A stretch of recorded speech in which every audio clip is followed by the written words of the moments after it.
नमस्कार, आप देख रहे हैं आज तक। मैं हूं आपके साथ रोहित सरदाना। रात के 9 बज चुके हैं और आज तक पर इस पल से ही दुनिया की सबसे बड़ी खबर की मेगा कवरेज शुरू हो रही है। इस वक्त दुनिया के सुपर पावर अमेरिका पर पूरी दुनिया की नजरें।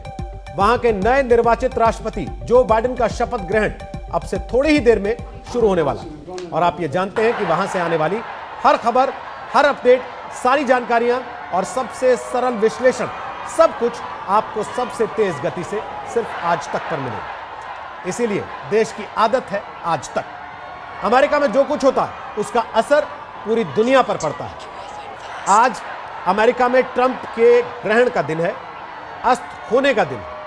वो व्हाइट हाउस खाली कर चुके हैं और जो बाइडेन का उदय नए समीकरणों और नई नीतियों के साथ हो रहा है। भारत के एंगल से देखें तो जो बाइडेन और कमला हैरिस के कैबिनेट और कोर टीम में बड़ी संख्या में भारतीय लोग हैं।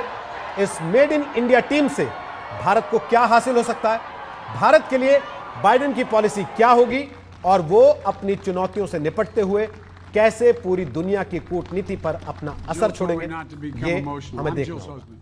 बहुत सारे लोग कूटनीति को हल्के में लेते हैं, बोरियत वाला विषय मानते हैं, लेकिन इसका असर हम सब पर पड़ता है। इसलिए पता आपको सब कुछ होना चाहिए। लिहाजा आज तक की यह मेगा कवरेज है ताकि आपको अमेरिकी राष्ट्रपति के पदभार ग्रहण से पहले और उसके दौरान उनकी नीतियों, उनकी सोच और उनकी प्लानिंग के बारे में सब कुछ पता रहे। और हमारे साथ हमारी संवाददाता प्रतीक्षा घिल्डियाल वॉशिंगटन से लगातार लाइव मौजूद रहेंगी। पल पल का अपडेट आपको प्रतीक्षा वहां से देंगी। आज तक पर स्वागत है प्रतीक्षा आपका। जो बाइडेन शपथ ग्रहण करेंगे अब से थोड़ी देर के बाद और डोनाल्ड ट्रंप निकल चुके हैं वहां से फ्लोरिडा के लिए। यह भी अपने आप में एक अनूठा मौका है जब नए राष्ट्रपति पदभार ग्रहण करेंगे और जिन राष्ट्रपति को पद छोड़ना है वो शहर छोड़ चुके हैं। पूरी रिपोर्ट आपको दिखाते हैं।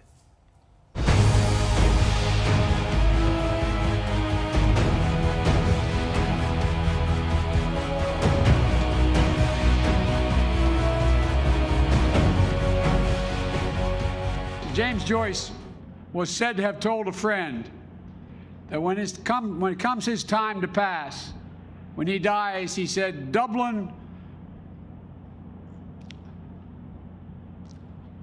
will be written on my heart. Excuse the emotion. But when I die, Delaware will be written on my heart. Joe Biden अपने आंसू रोक नहीं पाए, वो भाषण देते जा रहे थे, आंसू बहते जा रहे थे। 77 साल के बाइडेन के लिए ये बहुत भावुक पल था। वो अपनी कर्मभूमि डेलावेयर छोड़ रहे थे और नई कर्मभूमि वॉशिंगटन जा रहे थे। जाते जाते कह दिया कि मरूंगा तो सीने पर डेलावेयर लिखा होगा। We love you all. You've been there for us in the good and the bad. You never walked away. And I am proud to be a son of Delaware. कर्मभूमि डेलावेयर ने Biden को बनाया है। यहीं से उन्होंने 1970 में राजनीति शुरू की, फिर 36 साल डेलावेयर के सीनेटर रहे।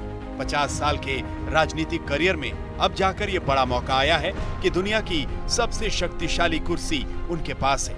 अफसोस बस ये है कि उनका बेटा ये दिन देखने के लिए नहीं है।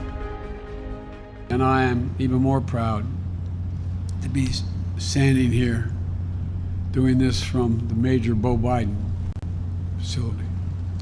Ladies and gentlemen, I only have one regret. He's not here because we should be introducing him as president. But we have great opportunities. Delaware has taught us anything's possible. अपने बेटे बो को याद करते हुए बाइडेन रो पड़े। उन्हें अमेरिकी राजनीति का राइजिंग स्टार माना जाता था, लेकिन 6 साल पहले ब्रेन कैंसर से बाइडेन के बेटे की मौत हो गई थी। तब उनकी उम्र 46 साल की थी।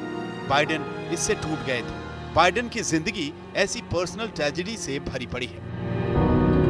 1972 में जब उन्होंने डेलावेयर से पहली बार सीनेट का चुनाव जीता, तब उसके कुछ हफ्तों के बाद ही उनकी पत्नी नेलिया और 1 साल की बेटी नाओमी की क्रिसमस के दौरान एक कार एक्सीडेंट में मौत हो गई।